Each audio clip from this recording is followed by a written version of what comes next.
A stationary bomb explodes into the two parts of the masses 3 kg and 1 kg. Total mass था bomb का 4 kg. अचानक फटा, ठीक है ना. एक पार्ट 3 kg का, दूसरा पार्ट 1 kg का. The total kinetic energy of the two parts after explosion is 2400 joule. The kinetic energy of the smaller part is, देखिए 4 kg था, रेस्ट में था ये 4 kg. 4 kg जो है वो रेस्ट में, उसकी वेलोसिटी 0 है. ये फट गया भाई. ये जो तीन जो लगाए जाते हैं ना निशान ये इक्वल के, इनका मतलब होता है equivalent to this is equivalent to this. यहाँ पे दो पार्ट बन गए, एक 1 kg का और दूसरा है 3 kg का, राइट. इस तरीके से दो पीस बने. इसकी एक की स्पीड मान लो v1 हो गई, v1.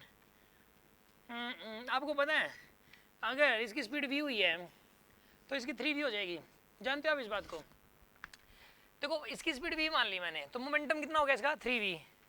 तो इसका भी तो मोमेंटम 3v करना है ना अपने को. 3v इंटू 1, देखो 3v नहीं हो गया. जो अगर शुरू में बॉम्ब रेस्ट में है तो उसके दो पीस जो बनेंगे ना, उनके मास का जो रेशियो होगा ना, उनके वेलोसिटी का रेशियो भी वही हो जाएगा. मतलब अगर ये 3 रेशियो बने तो 1:3 आएगी वेलोसिटी. ये v है तो ये 3v आएगा, ताकि नेट मोमेंटम जीरो रहे. इसका मोमेंटम इधर 3v तो इसका इधर 3v होना जरूरी है, ताकि ओवरऑल नेट मोमेंटम जीरो रहे. समझ आ रही है ना बात आपको? ये पॉजिटिव में तो ये नेगेटिव में, तो ये v तो ये 3v होगा ही होगा. अब एक काम करो, काइनेटिक एनर्जी लिखो इसकी, हाफ इंटू 3 इंटू v का स्क्वायर. इसकी kinetic energy half into 1 into 3v का स्क्वायर इज इक्वल टू 2400 आएगा. यहाँ पे इज इक्वल टू 2400.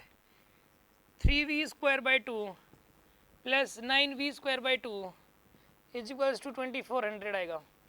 तो यहाँ से आएगा 12v square by 2 is equals to 2400.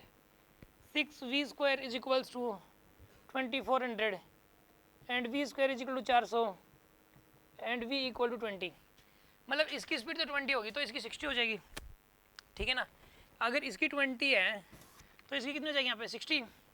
अब इस छोटे वाले की काइनेटिक एनर्जी पूछी है. Kinetic energy of the smaller part half into mass है 1, वेलोसिटी है 60, यानी कितना है यहाँ पर ये 1800 joule. This is the answer. B option is correct. कोई डाउट है किसी के मन में?